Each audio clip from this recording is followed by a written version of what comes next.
Welcome to the Duck Dive. We take source materials, dig in, and pull out the key info so you can get up to speed quickly. Today we're looking at excerpts from a pretty significant government document. It's an executive order from January 2025. The title is Protecting U.S. from Foreign Terrorists and Other National Security and Public Safety Threats. All right, and an executive order, just as a quick reminder, is basically a directive from the president to federal agencies.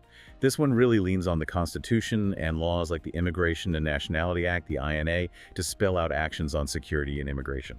And our mission here is simple. We want to unpack what this specific document actually says. We'll look at the policy it states, the actions it orders agencies to take, and importantly, how it defines the threats it's targeting. All straight from the text. And why should you care? Well, because these orders aren't just paper, they shape real policies. They affect national security, how people can enter the U.S., who can enter, under what conditions. It's pretty fundamental stuff. Let's dive in. Yeah, and just to be clear, we're sticking really tightly to the text itself. What does it say? What are its directives? Okay, great. Let's start at the beginning then, Section 1. Policy and purpose. What's the core idea here according to the document? Well, Section 1 really sets the scene, the rationale. It states the policy is protecting U.S. citizens from non-citizens. The term uses aliens who, and this is quoting, intend to commit terrorist attacks, threaten our national security, espouse hateful ideology, or otherwise exploit the immigration laws for malevolent purposes. That's some strong language right off the bat. Hateful ideology, malevolent purposes. Based just on the document, what does using terms like that suggest about the kind of threats this order is looking at? It seems broader than just, bombs and attacks. It definitely suggests a broad view of potential threats, looking purely at the text. It seems to encompass not just physical acts, but also certain beliefs or intentions described with these, quite loaded terms. It frames the why for everything that follows in the order. Okay. And Section 1B then lays out two main goals that flow from this policy. Exactly. First, it talks about vigilance during the visa process. So catch potential threats before someone is even admitted. The second goal is about ensuring people already in the U.S., again, non-citizens, quote, do not bear hostile attitudes toward its citizens, culture, government, institutions, or founding principles, and do not advocate for, aid, or support designated foreign terrorists and other threats. Hostile attitudes. Towards citizens, culture, government, institutions, and founding principles. Focusing on attitudes towards culture and founding principles, what does the document seem to imply is the vulnerability there? Reading just the document, it suggests that the order views ideological disagreement or, hostile attitudes towards these specific things as a potential security concern, something that needs to be screened for or monitored. It broadens the definition of risk according to the order itself. Right, that sets a pretty wide stage. So Section 2 then gets more concrete, enhanced vetting and screening across agencies. What actions does it actually tell the big agencies, state, justice, homeland security, D&I to take, and how fast? It directs them to act promptly. That's the word used. Promptly. Yeah. Government promptly. So what specific things are they supposed to do to the maximum degree possible? Okay. Section 2A lists several key actions. First, identify all the resources they have for vetting and screening non-citizens, whether they're trying to enter or are already here. Maximize that.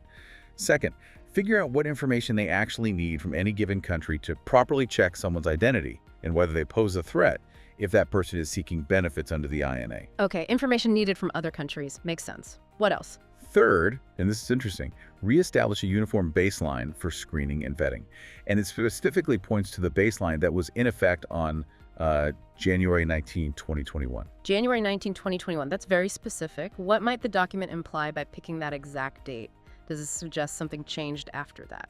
The document itself doesn't spell out the why, but directing agencies to reestablish that specific baseline strongly implies that, in the view of the order's authors, procedures or standards changed after that date.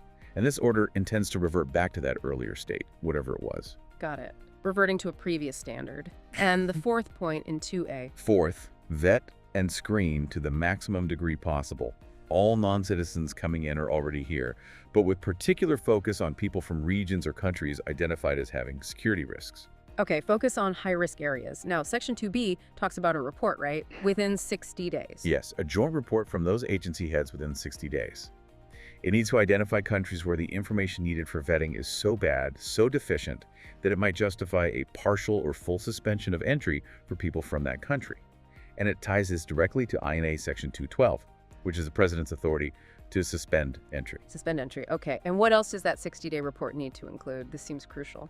It also has to report on how many people from those specific countries, the ones with the bad vetting info, have actually entered the U.S. since January 20, 2021. Ah, different date there. January 20th, 2021. Right.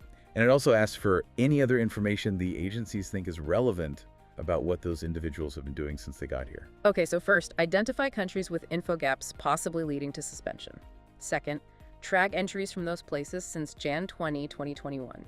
What does the documents focus on that specific date, January 20, 2021, in the context of this report imply? What period is it interested in?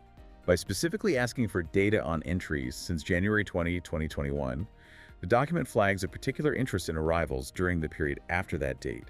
It suggests the administration wants agencies to look closely at potential issues related to entries that happened during that specific time frame, especially from countries where vetting data is now seen as insufficient.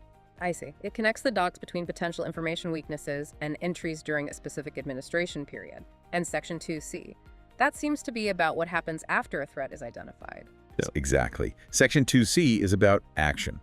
It tells the Secretary of Homeland Security to take immediate steps to exclude or remove non-citizens identified as threats based on all this information gathering.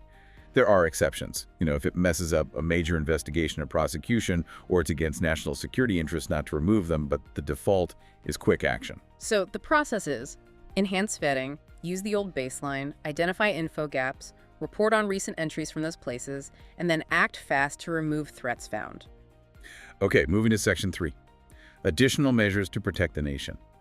This section seems to cast an even wider net. What else are agencies required to do here? And the timeline is faster, right? 30 days. Yeah, as soon as possible, but no later than 30 days for these items. It's quite a list. First, they need to review and possibly change regulations about grounds of inadmissibility.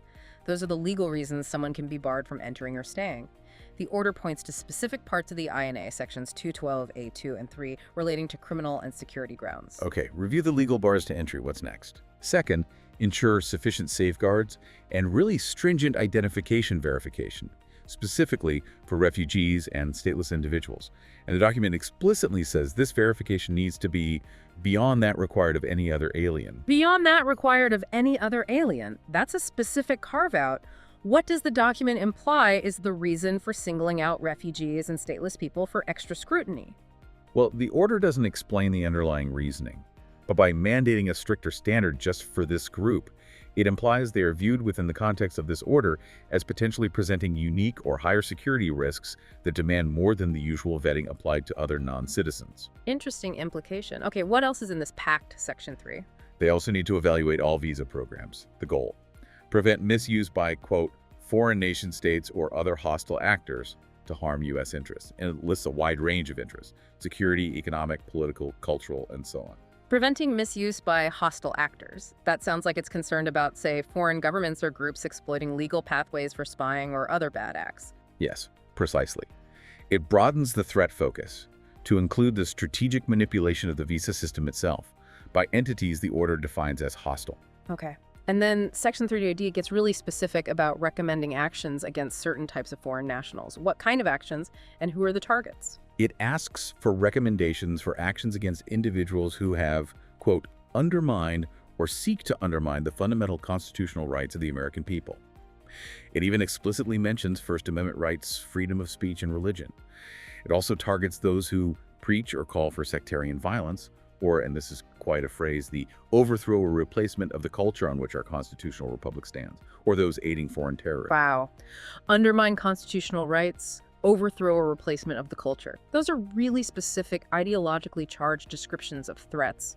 Based only on the text, what does using language like that suggest the order wants agencies to identify or prevent? It goes way beyond just terrorism plots. Looking solely at the phrasing, it suggests the order intends for agencies to identify individuals whose activities or stated beliefs are seen as fundamentally opposing core aspects of the U.S. system or culture, as defined within the order, and potentially exclude them on those grounds. It frames certain ideological viewpoints or advocacy efforts as national security or public safety threats within the logic of this document. That feels like a significant element defining threats in those cultural and ideological terms. What else is in Section 3? There's more, right? Yes, a couple more points. Agencies need to ensure they have adequate resources to go after offenses described in a specific law, 8 U.S.C. 1451. The document just gives the reference, but it relates generally to immigration and nationality law violations. The point seems to be resourcing enforcement. Okay, resource the enforcement part. And the point about assimilation. Right, Section 3. It requires an evaluation of programs related to the proper assimilation of lawful immigrants and asks for recommendations on measures to promote a unified American identity and attachment to the Constitution, laws, and founding principles of the United States. So the order explicitly links national security not just to vetting people coming in, but also within its own framework to how lawful immigrants already here assimilate and their attachment to U.S. principles and identity as the document defines them.